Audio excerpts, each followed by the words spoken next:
नमस्कार।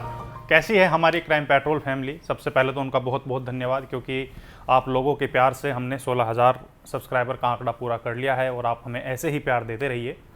नमस्कार, मैं आकाश देशवाल और आज के एपिसोड में हम बात एक ऐसी माफिया डॉन की करेंगे कि क्योंकि देखो, देश में यूँ तो बहुत सारी लेडी डॉन हुई हैं, लेकिन आज जिसकी हम बात करने वाले हैं वो आज़ाद भारत की पहली माफिया डॉन थी। और आज़ाद भारत की हम इसलिए बोल रहे हैं क्योंकि देश की आज़ादी में जो स्वतंत्रता संग्राम छिड़ा था उसमें महात्मा गांधी जी के साथ 14 साल की उम्र में इन्होंने कंधे से कंधा मिलाकर उनका साथ दिया था, अपनी जो भूमिका थी वो निभाई थी।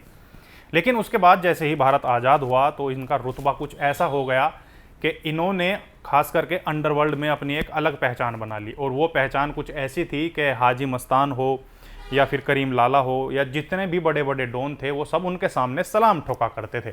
और इतना ही नहीं, जो आज के समय में अंडरवर्ल्ड डॉन दाऊद, जिससे शायद ही भारत में कोई ऐसा होगा जो उससे लगाव रखता हो, क्योंकि सभी उससे नफरत करते हैं, खासकर मुंबई हमलों के बाद से।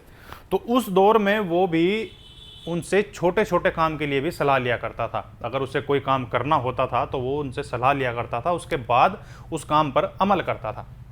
तो आज हम उसी लेडी डॉन की बात करेंगे और उसका नाम था जैनाबाई दारूवाली। जैनाबाई दारूवाली को यूं तो बहुत ही कम लोग जानते हैं, और अगर इनकी हम डिटेल की बात करें तो इनका जन्म 1920 में मुंबई के डोंगरी इलाके में हुआ था। मुस्लिम परिवार में जन्म हुआ था और ये 6 भाई बहन थे।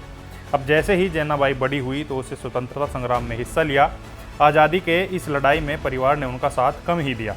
आए दिन उसके परिवार वालों से झगड़े होते रहते थे, खासकर अपने पति से, क्योंकि इस लड़ाई के दौरान वो गैर मजहबी लोगों से मिला करती थी। यहाँ तक कि उन्हें अपने घर में पनाह भी देती थी जब पुलिस उन्हें ढूंढने आती थी। कई बार तो वो इन सब चीज़ों को लेकर पिटी भी, लेकिन उसने हार नहीं मानी। और फिर समय आता है देश की आज़ादी का।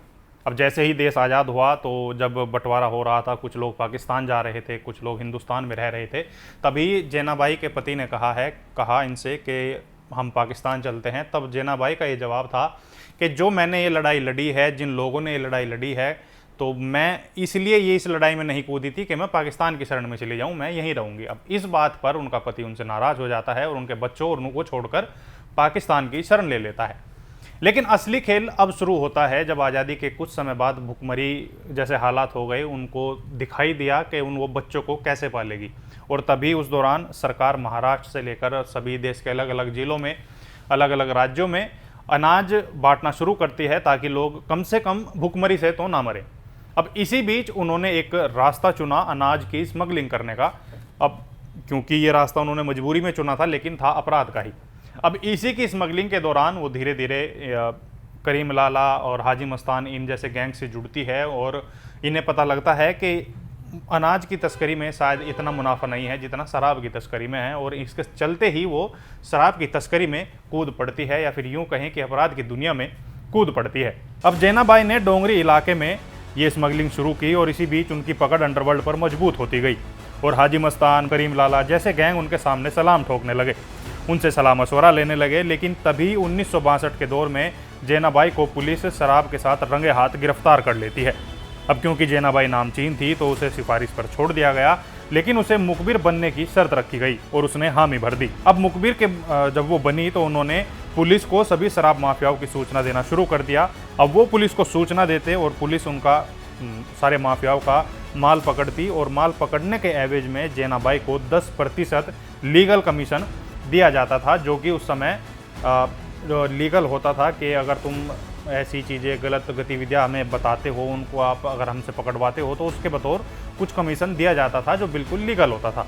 अब इसी तरीके से जैनाबाई का वहाँ पर काम चलता था, वो अपने बच्चों को पालती थी। तभी जैनाबाई की मुलाकात होती है दाऊद से। दाऊद उस समय करीब 20 साल की उम्र के आसपास रहा होगा और ऑलरेडी वो पहले से ही अपराध की दुनिया में कूद गया होता है। बड़ा राजन के गैंग के साथ वो मिला होता है।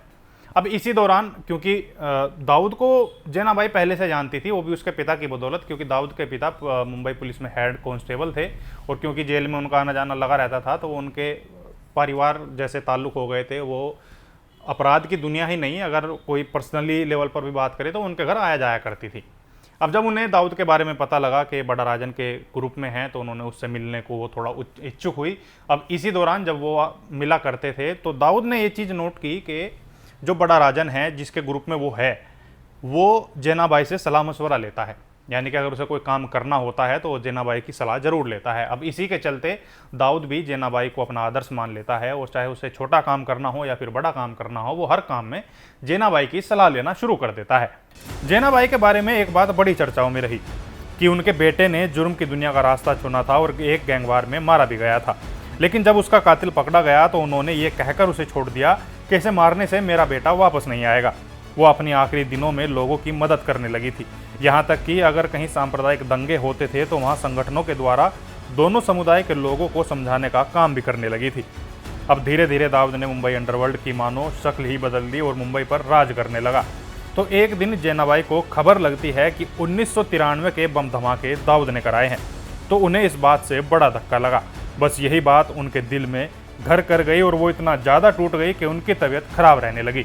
अब इसी के चलते उनकी जब तबीयत ज़्यादा बिगड़ने लगी तो धीरे धीरे हालात कुछ ऐसे हो गए कि उन्हें अपनी जान गंवानी पड़ी। और कहीं ना कहीं जो उस दौर के लोग हैं वे ये मानते हैं कि 1993 के धमाके, जब इनको जेनाबाई को इन चीज़ों का पता लगता है कि दाऊद ने इतना बड़ा कदम बिना जेनाबाई की सलाह के उठाया है, तो वो धक्का इतना ज़्यादा था कि उसकी कीमत इन्हें जान चुका कर देनी पड़ी। कुछ ऐसी थी जेनाबाई की कहानी, जिससे कहते हैं कि आज़ाद भारत की पहली माफिया डॉन थी, जिससे दाऊद भी सलाह मशवरा किया करता था। उम्मीद करते हैं ये छोटी सी कहानी आपको पसंद आई होगी, और अगर आप हमारे चैनल पर नए हैं तो आप अभी हमारे चैनल को सब्सक्राइब कर दीजिए, क्योंकि हम आप लोगों के लिए ऐसी अलग अलग दिलचस्प खबरें या कहानियाँ लाते रहते हैं। तो अब मुझे दीजिए इजाज़त, और हमारे चैनल को लाइक, शेयर और सब्सक्राइब करना बिल्कुल ना भूलें।